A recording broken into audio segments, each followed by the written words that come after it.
Hello dear students, आप सभी का फिर से वेलकम। इस क्लास में हम क्लास 12 का फिजिक्स पढ़ रहे हैं और उसमें जो मूविंग चार्जेस एंड मैग्नेटिज्म वाला चैप्टर है वो पढ़ रहे थे। और आज का जो हमारा टॉपिक है the torque on current loop. तो यहाँ पे आज हम पढ़ने वाले हैं कि एक लूप होगा, क्लोज लूप होगा, उसमें अगर करंट फ्लो होता है और वो मैग्नेटिक फील्ड में है तो उसमें किस तरीके से टॉर्क लगता है। तो जैसे यहाँ पे एक डायग्राम से हमने एक्सप्लेन किया है। यहाँ पे देखिए ये है एक बड़ा सा मैग्नेट, ये नॉर्थ पोल है इधर, और ये एक दूसरा मैग्नेट है यहाँ पे एक साउथ पोल है। ये दो बड़े मैग्नेट है और ये दोनों मैग्नेट के बीच में यहाँ पे एक रेक्टेंगुलर शेप का एक वायर रखा है जिसमें करंट फ्लो हो रहा है ए से बी, बी से सी, सी से डी एंड डी से ए की डायरेक्शन में। तो अभी इस सिचुएशन में देखिए हमने इसको इसी बोर्ड के प्लेन में इस रेक्टेंगुलर फ्रेम को रखा है। अब यहाँ पे देखिए मैग्नेटिक फील्ड का डायरेक्शन तो नॉर्थ से साउथ की तरफ होगा, मतलब राइट साइड की तरफ होगा अलोंग दी एक्स एक्सिस। और जो हमारा जो रेक्टेंगुलर फ्रेम है एक्स और वाई एक्सिस के प्लेन में रखा हुआ है। इसका ये वाले साइड का लेंथ है ए, हमने मान लिया, और ये वाले साइड का लेंथ है बी। ये रेक्टेंगुलर फ्रेम है। तो अब देखिए इसमें फोर्स लग रहा होगा। अब फोर्स किस आर्म में कितना, किस डायरेक्शन में लग रहा है, पहले हम वो देख लें। तो सबसे पहले हम देखते हैं बीसी डायरेक्शन। ठीक है, बीसी डायरेक्शन देखिए, ये है करंट का डायरेक्शन और यही है मैग्नेटिक फील्ड का भी डायरेक्शन। तो force on current carrying wire का फॉर्मूला क्या है? F is equal to I L cross B, ये फॉर्मूला है। ठीक है, तो यहां पे देखिए L और B, L का डायरेक्शन है B टू C और B का भी वही डायरेक्शन हो गया, तो इनके बीच का L और B के बीच का एंगल हो गया 0। तो इस केस में force on arm BC will be equal to 0 हो जाएगा। Force on arm BC will be equal to 0 हो जाएगा। वैसे ही AD आर्म देखिए, अब यहाँ पे AD के केस में L का डायरेक्शन है D से, मतलब towards negative direction of x axis, और मैग्नेटिक फील्ड का डायरेक्शन है towards the positive direction of the x axis, यानी इस तरफ। तो यहाँ पे L और B के बीच में एंगल कितना हो गया? यहाँ पे हो जाएगा 180 डिग्री, और 180 डिग्री के केस में भी साइन 180 0 होता है, तो ये क्रॉस प्रोडक्ट है, इसलिए force on arm AD will also be 0 in this case. ठीक है, तो BC आर्म और AD आर्म पे कोई फोर्स नहीं लग रहा है। अब बात करें हम AB आर्म की। ठीक है, AB देखिए, AB में डायरेक्शन ऑफ करंट क्या है? A से B है, और मैग्नेटिक फील्ड का डायरेक्शन इधर, मतलब L है y एक्सिस में, B है मैग्नेटिक फील्ड है x एक्सिस में, तो इनके बीच में 90 डिग्री हो गया। तो फोर्स लगेगा और मैक्सिमम फोर्स लगेगा इस केस में। 90 डिग्री जब होता है L और B के बीच का एंगल, मैक्सिमम फोर्स लगता है। और डायरेक्शन क्या होगा? हम राइट हैंड पाम रूल से लगाएं। तो पहले पाम को हम B के डायरेक्शन, करंट के डायरेक्शन में रखते हैं A से B की तरफ, और फिर मैग्नेटिक फील्ड के डायरेक्शन में ऐसे आप मोड़ेंगे पाम को। तो ये अंगूठा देखिए बोर्ड के अंदर जा रहा है, मतलब इसको एक बोर्ड के अंदर की तरफ एक फोर्स लगेगा इस तरीके से। अब आर्म CD की आप बात करें तो L क्रॉस B करना है आपको इसमें भी, तो करंट का डायरेक्शन C से D है, तो हाथ को आपको C से D की तरफ रखना है। ठीक है, तो आप अपने पाम को इस तरीके से रखेंगे नीचे C से D की तरफ, और मैग्नेटिक फील्ड किस डायरेक्शन में? इधर। तो इसको ऐसे आप मोड़ेंगे तो अंगूठा देखिए बाहर की तरफ आ रहा है, तो इसका मतलब है इस पे जो फोर्स लगेगा ये बाहर की तरफ लगेगा Z एक्सिस में F। ये Z एक्सिस में अंदर की तरफ लगा F, और ये Z एक्सिस में बाहर की तरफ लगा F। ठीक है, तो यहाँ पे इस सिचुएशन में अभी ये दो फोर्स लग रहा है, तो ये दो फोर्स अपोजिट डायरेक्शन में लग रहे हैं, और दोनों फोर्स का जो मैग्नीट्यूड है इक्वल होगा। तो यदि दो इक्वल एंड अपोजिट फोर्स लगते हैं तो इनको हम कपल कहते हैं। और इस केस में जो फोर्स है वो रोटेटिंग फोर्स हो गया, क्योंकि ये रोटेट होगा। अब ये इसका रोटेशनल मोशन होगा, लीनियर मोशन नहीं है, रोटेशनल मोशन है। तो इस तरीके की फोर्स की वजह से इसको हम कहते हैं टॉर्क। तो यहाँ ये लग रहा है टॉर्क, टॉर्क की वजह से रोटेट होने लगेगा। तो यदि इसको अगर हम इसका टॉप व्यू देखें, ठीक है, टॉप से आपको कैसे दिखेगा? जब आप टॉप व्यू देखेंगे तो आपको ये दिखेगा, BC वाला दिखेगा वायर, और ये ऐसे दिखेगा आपको ऊपर से जब देखेंगे। और इसमें क्या दिखेगा? ये तो लेंथ इसकी A है, और यहाँ पे ये फोर्स एक अंदर की तरफ लग रहा है, इसको हम ऐसे दिखा रहे हैं, और ये जो बाहर की तरफ लग रहा है इसको आप ऐसे दिखाएंगे। तो जब टॉप व्यू आप देखेंगे तो आपको ऐसा दिखेगा ये वायर का। ठीक है, ये बात समझ में आई। अब देखिए एक और चीज है यहाँ समझने के लिए, ये जो वायर जिस प्लेन में रखा है, कौन सा प्लेन है, एक्स वाई प्लेन है, तो इसके परपेंडिकुलर जो डायरेक्शन होगा हम इस फ्रेम का डायरेक्शन मानते हैं। यानी इस फ्रेम का जो एरिया होगा, जो यहाँ पे जो एरिया वेक्टर का जो डायरेक्शन होगा वो क्या होगा, इस फ्रेम के परपेंडिकुलर। तो इस फ्रेम के परपेंडिकुलर डायरेक्शन क्या है, जेड एक्सिस है।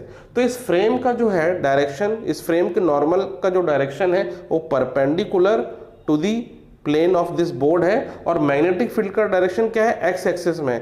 तो ये जो नॉर्मल है, इस प्लेन का नॉर्मल और मैग्नेटिक फील्ड के बीच में यहाँ अभी कितना एंगल है, यहाँ पे 90 डिग्री एंगल है। तो यहाँ पे देखिए आप जो प्लेन, इसका प्लेन का जो है नॉर्मल जो है आप ऐसे दिखाएंगे, ये नॉर्मल है, नॉर्मल टू दिस प्लेन, और मैग्नेटिक फील्ड इस तरफ है, इसी की लाइन में, बीसी की लाइन में है, तो ये मैग्नेटिक फील्ड है, इनके बीच में अभी 90 डिग्री है। तो हम इस तरीके से यहाँ दिखा रहे हैं।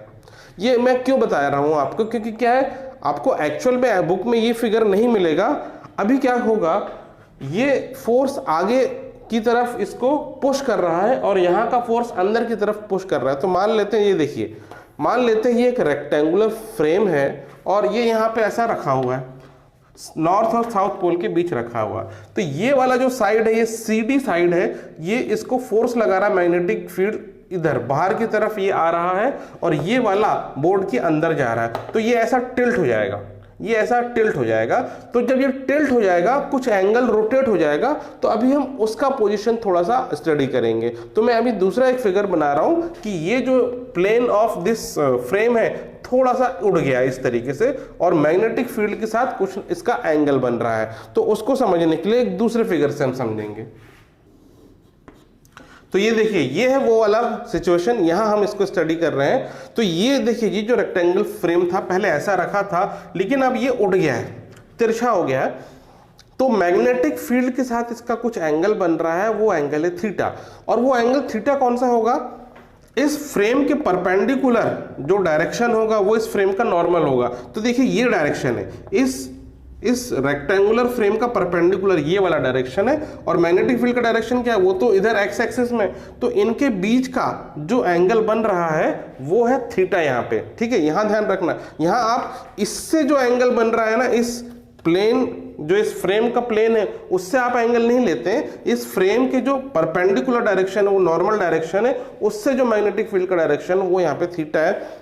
तो ये इस तरीके से आपको दिख रहा है। अब इस केस में देखिए, इस केस में भी क्या है, ये करंट ऊपर की तरफ जा रहा है, तो इसको फोर्स अंदर की तरफ लगेगा जेड एक्सिस में।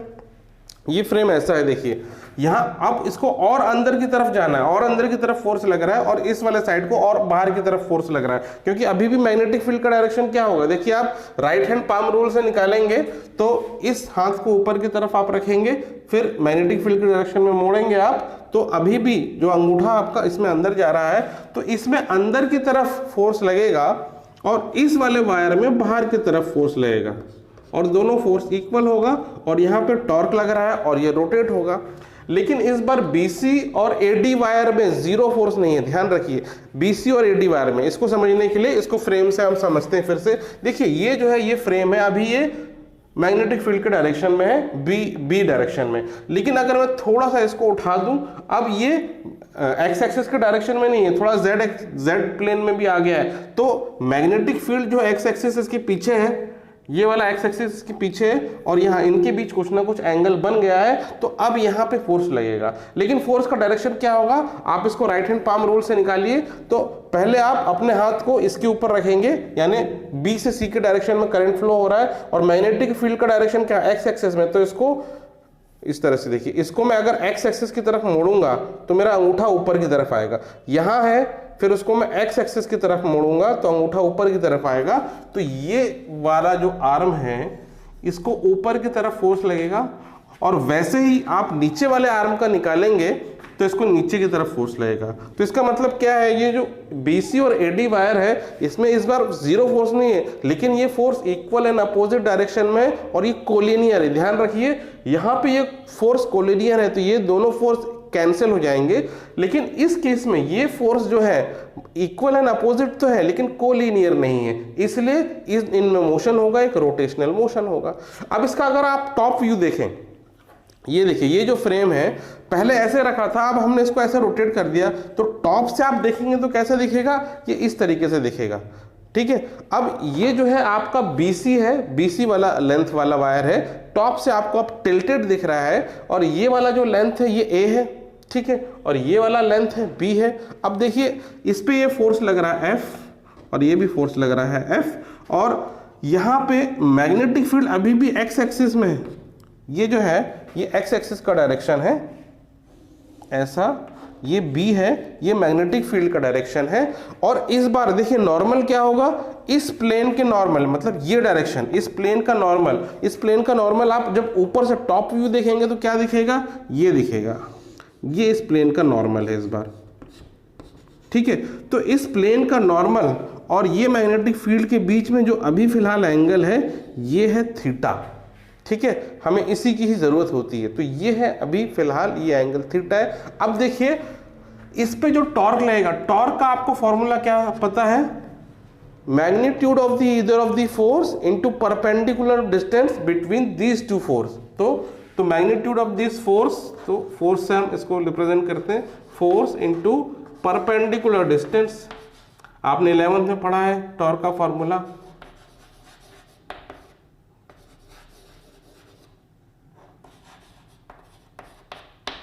तो इस तरीके से force into perpendicular distance between this two force.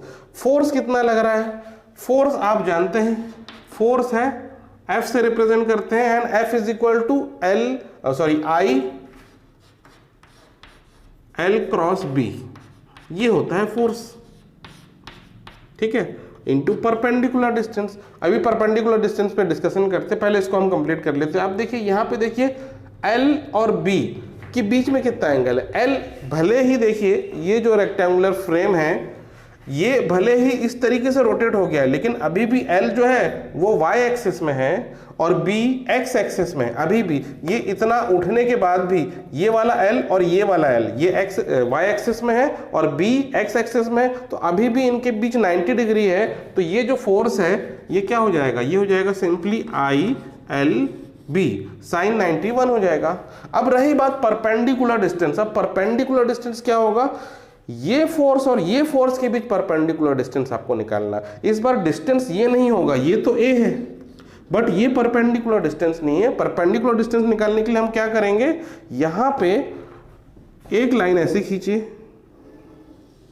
ठीक है, B के पैरेलल x एक्सिस के डायरेक्शन में, और यहां से एक लाइन खींच दीजिए ऐसे। तो परपेंडिकुलर डिस्टेंस कौन सा हुआ, यहां से लेके यहां तक का डिस्टेंस हुआ। ठीक है, समझ में आ रहा, यहां से लेके यहां तक का डिस्टेंस परपेंडिकुलर डिस्टेंस होगा। अब ये जो है ये देखिए राइट एंगल ट्रायंगल बन रहा है, ये हाइपोटेनियस है और ये एंगल थीटा है, इसीलिए ये वाला जो एंगल है ये वाला एंगल भी थीटा होगा। तो ये एक्चुअली 3 डायमेंशनल फिगर है। आप इसको यहां से समझ के देखेंगे कि यदि रेक्टेंगल फ्रेम ऐसा रखा है और ये अगर ये जो नॉर्मल है इसके प्लेन के, तो ये जो है इसका नॉर्मल का एंगल जो है मैग्नेटिक फील्ड के साथ थीटा है, तो इसीलिए ये वाला जो एंगल है, ये वाला जो है फोर्स जहां लग रहा है, फोर्स इसको कहां लग रहा है, अंदर की तरफ लग रहा है, तो फोर्स ये हो गया और ये जो प्लेन है, ठीक है, तो इसका ये वाला जो एंगल है, ये वाला एंगल जो है, ये वाला एंगल है, ये थीटा एंगल है, तो ये एंगल थीटा हो गया, ये फोर्स है। तो ये देखिए अब ये वाला साइड क्या होगा, ये हो जाएगा A साइन थीटा और ये वाला साइड हो जाएगा A कॉस थीटा। ठीक है, ट्रिग्नोमेट्री से आप आसानी से निकाल लेंगे, ये हाइपोटेनियस है, ये थीटा है, तो ये सामने वाला साइड साइन कंपोनेंट हो गया और इसके एडजेसेंट साइड हो गया उसका कॉस कंपोनेंट। तो यही है परपेंडिकुलर डिस्टेंस। तो आप परपेंडिकुलर डिस्टेंस में क्या लिखेंगे, A साइन थीटा, यहां भी लिखेंगे A साइन थीटा। तो टॉर्क का फॉर्मूला क्या बन गया, सिंपली I। अब देखिए यहां जो L है, एक्चुअली L क्या है, यहाँ पे लेंथ ऑफ आर्म AB। ठीक है, यहां जो हमने जो L लिया है it is length of arm AB। तो ये जो लेंथ है कितनी है AB की लेंथ है B, और यहां पे हमने A ऑलरेडी लिखा है, तो A इंटू B आप साथ में लिख लीजिए। ये क्या हो गया, एरिया ऑफ रेक्टेंगल, और फिर उसके अलावा ये हो गया B और फिर साइन थीटा। इस तरीके से हम लिख लेते हैं। अब देखिए अगर ये रेक्टेंगुलर फ्रेम में n नंबर ऑफ टर्न्स हैं तो इसमें n भी मल्टीप्लाई हो जाएगा। ये तो उस केस में फॉर्मूला एप्लीकेबल होगा टॉर्क का जब एक ही टर्न है। तो इसको हम एक और स्टेप लिख लेते हैं, for n number of turns.